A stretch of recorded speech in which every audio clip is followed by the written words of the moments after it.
আসসালামু আলাইকুম। কেমন আছেন আপনারা সবাই? আশা করছি সবাই অনেক বেশি ভালো আছেন। আলহামদুলিল্লাহ আমিও ভালো আছি।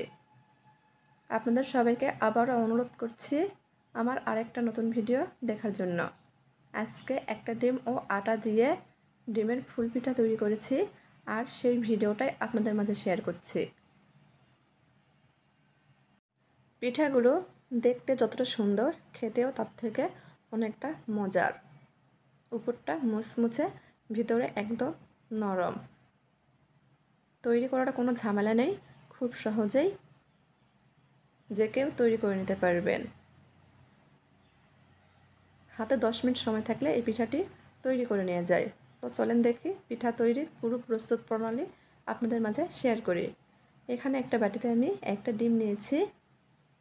চায়ের কাপে মেপে হাফ কাপ চিনি দিয়ে দিব। এখন একটা কাঁটা চামচের সাহায্যে ডিমের সঙ্গে চিনিটা মিশিয়ে নিচ্ছি। ডিমটা আমি ফেটিয়ে নিব চিনি গলে যাওয়া পর্যন্ত।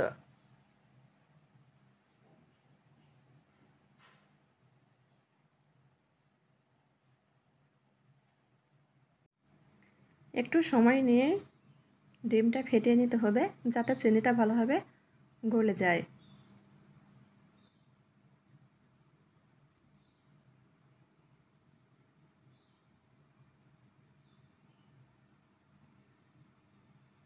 আমি বেশ কিছুক্ষণ সময় নিয়ে ডিমটা ভালোভাবে ফেটিয়ে নিয়েছি। চিনি গলে গিয়েছে। এখন এর মধ্যে আমি 1.5 টেবিল চামচ মতো তেল দিয়ে দিব। ভালোভাবে নেড়েচেড়ে মিশিয়ে নিচ্ছি। মিশানো হয়ে গেলে এখানে আমি হাফ চামচের চেয়ে কম বেকিং পাউডার দিয়ে দিব। আবারও নেড়েচেড়ে মিশিয়ে নিব। মিশানো হয়ে গেলে এখানে 1 কাপ আটা দিয়ে দিব। এখন হাত দিয়ে ভালোভাবে মাখিয়ে নিব।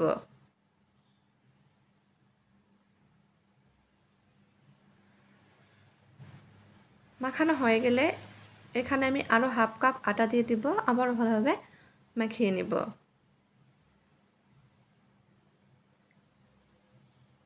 এই ফুল পিঠার খামিরটা তৈরি করতে মোট 1.5 কাপ আটা লেগেছে। প্রথমে খামিরটা একটু আঠালো মনে হবে, পরে মাখাতে মাখাতে সেট হয়ে যাবে। এখন এর মধ্যে আমি 1.5 টেবিল চামচ গুঁড়া দুধ দিয়ে দিচ্ছি। আবারও ভালোভাবে মাখিয়ে নিচ্ছি। মাখানো হয়ে গেছে। ফুল পিঠা বানানোর জন্য খামিরটা একদম তৈরি হয়ে গেছে। এখন হাতে একটু তেল মাখিয়ে নিয়েছি। অল্প একটু ডো হাতে নিয়ে নিব। 2 হাতের তালুর সাহায্যে গোল করে নিচ্ছি। তারপর হাতের আঙ্গুল দিয়ে মাঝখানে একটু চাপ দিয়ে দিলাম। একটা ছুরির সাহায্যে চারপাশে একটু দাগ কেটে দিচ্ছি।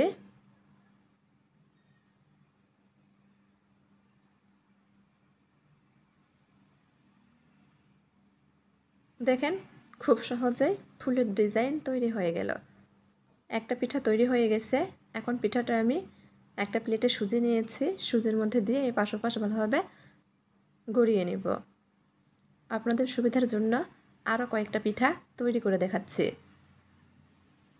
আবার একটু ডো হাতে নিয়ে গোল করে নিয়েছি। আঙ্গুল দিয়ে মাঝখানে হালকাভাবে চাপ দিয়েছি আর ছুরির সাহায্যে চারপাশটা কেটে দিয়েছি।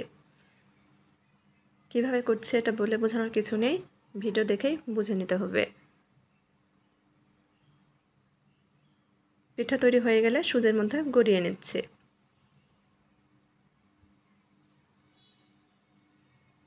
এভাবে আমি বাকি সব পিঠা তৈরি করে নিব।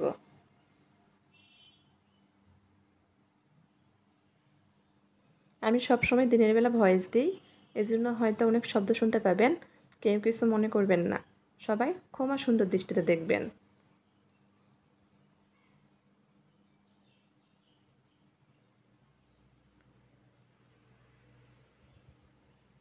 সব পিঠা তৈরি হয়ে গেছে। এখন ভেজে নেব। চুলার উপর আমি আগে থেকে তেল গরম করতে বসিয়ে দিয়েছিলাম। এখন তেলের মধ্যে পিঠাগুলো দিয়ে দিব।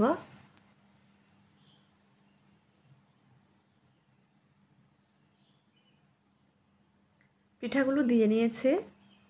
এখন একটু সময় নিয়ে পিঠাগুলো উল্টে পাল্টে ভেজে নিব। এক পাশ হালকা কালার চলে আসলে আমি উল্টে দিব। এভাবে আমি কয়েকবার উল্টে পাল্টে পিঠাগুলো ভেজে নেব। চুলার আঁচ আমি মিডিয়ামের চেয়ে কম রেখে পিঠাগুলো ভেজে নিচ্ছি। একটু সময় নিয়ে পিঠাগুলো ভেজে নিলে উপরটা মুচমুচে হবে আর ভিতরে অনেক নরম থাকবে।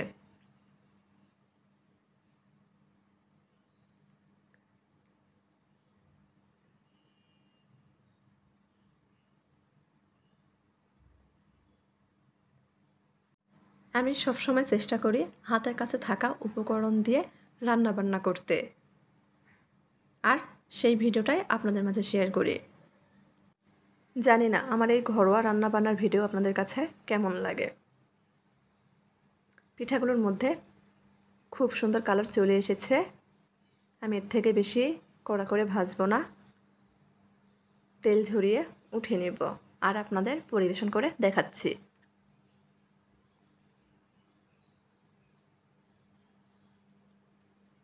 দেখেন মাশাল্লাহ পিঠাগুলো কত সুন্দর হয়েছে, খেতেও ততটাই মজার হয়েছিল।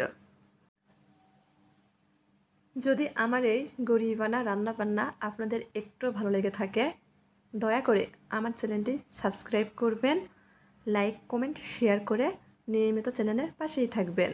আজকের মতো এই পর্যন্ত, আবার দেখা হবে নতুন কোনো এক ভিডিওতে ইনশাল্লাহ। আল্লাহ হাফেজ।